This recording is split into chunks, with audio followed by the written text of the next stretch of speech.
Okay, so I don't know. I wanted to do another one of these because I'm lame like that, and um, I guess I wanted to talk about reading and like how knowledge is transferred through words, right? And there's something to be said about like being able to comprehend something that somebody wrote and grasping on another plane of existence the characteristics or points that relate to everyday situations, right? And something about how, you know, you read, or when you read, you kind of go into another level of like you're kind of placing yourself in a mind space that's not necessarily, how would I try to word this? Hold on. You're like transporting your own bias onto the pages. You're putting yourself into the perspective of fairy tale people and made up people who, you know, do bad things, lie, whatever it may be in your books, or they do the right thing. But you still inflict your own biases and your own instincts onto the pages that you read.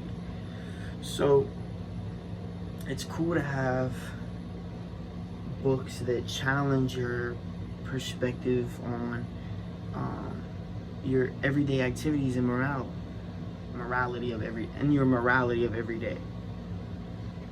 Exactly. Right. Yeah, man, it's cool to be in a new reality too. Like, it's cool to kind of place yourself somewhere where things are different and new, or experience that you've never read about before. You know, swimming with sharks. I just recently, you know, dove a little bit, but like some people never get the chance to dive and see like the coral reefs and just a whole nother universe and reality behind, you know, water tension or water surface pressure or whatever the fuck it's called. So it's just very cool. Like, it's cool to, and cool doesn't really describe it very well, I guess, but it's like, okay, hold on, I have a book on my coffee table and it's Vincent van Gogh paintings, and it's just paintings. There's no words in the whole book, but there's something about being able to see the brushworks and the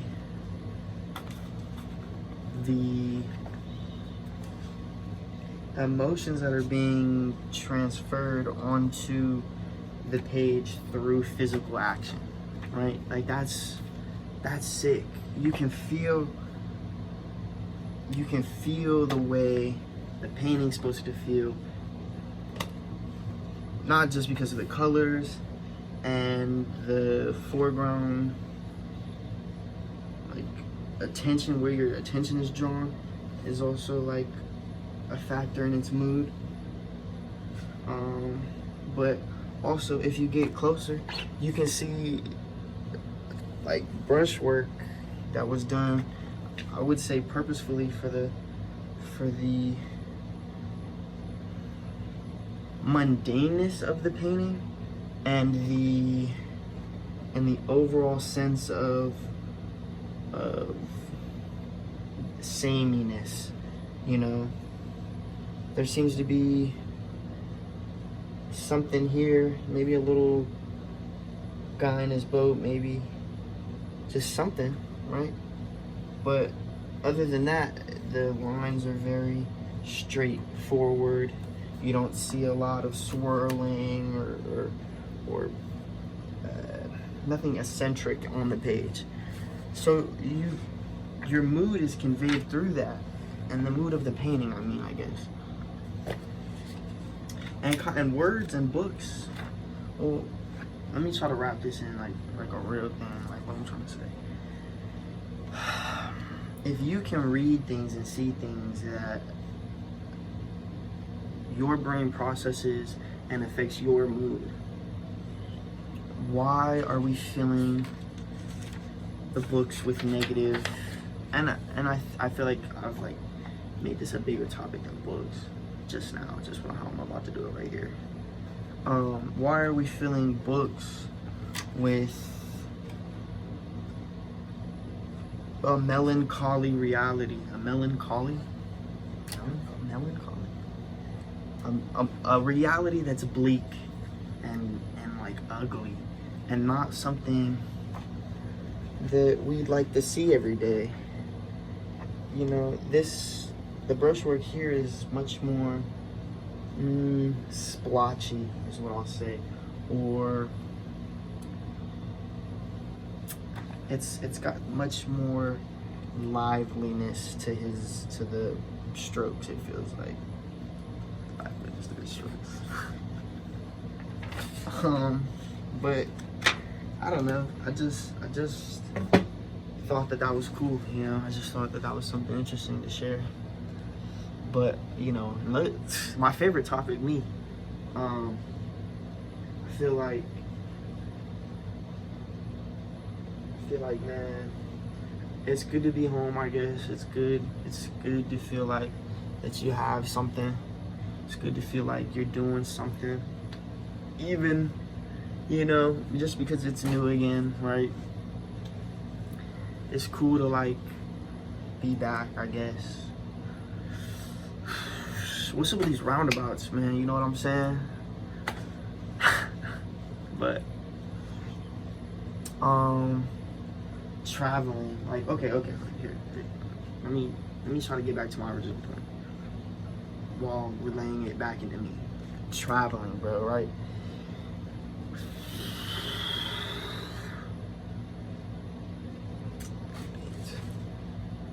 I should cut that out, but I don't know how to do all that. Maybe I'm gonna post this one, but I don't know. I haven't decided yet. But I was talking about books. I was talking about traveling.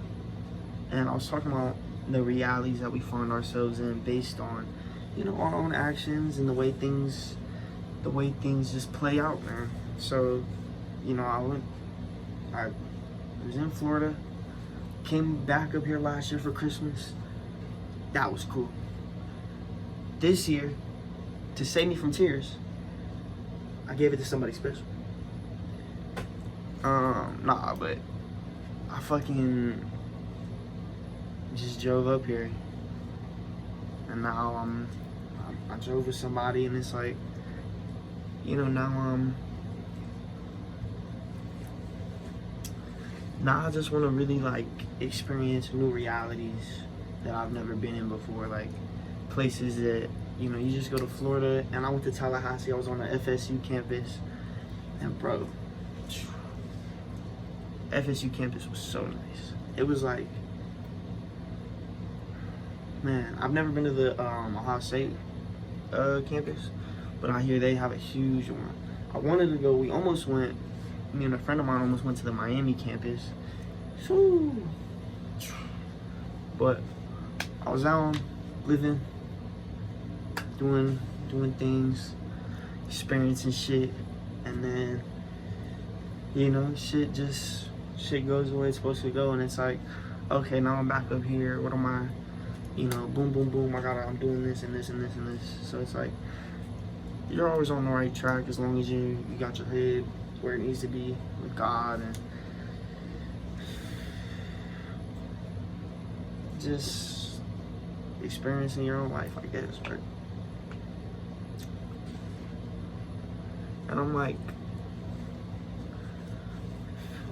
man, it's so cool that I hate to use the word cool so many times, but it's just a word. But it's very, I guess, you know, you realize how good you have it, like when you are just able to do things. Like, you would be surprised what you don't have, you know, when you realize somewhere else you could have had it or whatever. And it's like, you never want to feel like you can't do something because you can. You put your mind to anything, you could do it, right? Of course. But at the same time, you know, at the same time, you gotta just check yourself. You gotta be like, let me not wreck myself. I don't know. I really don't know, I guess. Thinking about it, I have no idea. But isn't that cool, like, that you don't know? Isn't that something to be proud of? That you could just say, I don't know, you don't gotta make up some excuse to be like, well, you know, I'm the one doing it right. You know, I don't know. I could use different examples, but you know that person in your life that's like, you know, I might be doing this, this, and this, but I'm the one that's doing it the right way. I'm not gonna do that or that. I'm better than the people doing it that way. You just can't be that person. You gotta just admit, like, that it is what it is. All the time, every day. Here we are. Are you gonna, you know, reach out a helping hand and help people and just put your best foot forward and say, fuck all this, like, weird tension that everybody carries around, and, you know, you gotta be on edge nowadays, man. But that doesn't mean you can't be a good person first. You know, it's like new year, new everybody wants to put out new year, new me. Fuck that, man. It's new year, new world. Hashtag new year, new world.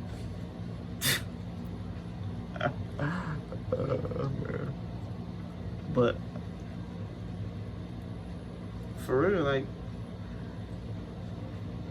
people walk around with so much hate just on them all the time, and that's so frightening for everybody involved, because at any moment, you know, you could be at the mall and it's like, boom, people,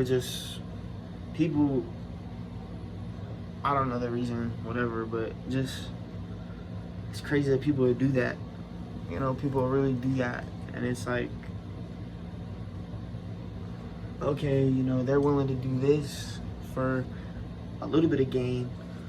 What are people willing to do for a lot of gain? And we know what they'll do, anything for a lot of financial gain. But how could you look yourself in the eye and be like, you know, I'm putting my best foot forward when you're terrorizing anybody? How could you say to yourself, you know, this is who I am, this is what I want to do, and this is who I think I should be like, and that person be a terrorizer? That's whack. It's not good. But, you know, you gotta also stay off the phone, really. Like, it really do be that damn phone, and it's like, you know, I have tried to minimize my, like, usage of it and try to, like, lock in with my own space, and I'm doing that. But you gotta remember, like, everything is on the phone now. So okay, so everything's on the phone, and like, I'm not trying to be on it, but I gotta be, because it's just like, bro, like, I walk in, you walk into somewhere, and the menu's on the phone. You gotta use a tablet to order your bullshit. You can't, trying to speak to somebody is like an issue. It's like, you know, I'm just trying to have my quality. The service industry, right? Service is just becoming like, you know, you just a robot. But of course, because people would rather there be automated restaurants than having to deal with people because of the phone problem. You know, we isolate everybody, like, and we keep it all here on the phone, and then we wonder why it's like. But people know, you know, people understand that. So you gotta. It's a battle, of course. What else, man? What else? I'm living a good life though, bro. But I'm about to be living a better one. That's what's important. I don't know. I do though, you know. I know that I'm gonna live a good life and that I'm gonna do things my way and still succeed because I have good intentions and God has a path for me. And like what I say, hashtag New Year, New Earth, some dumb shit like that. Alright, I'm gonna stop the video now.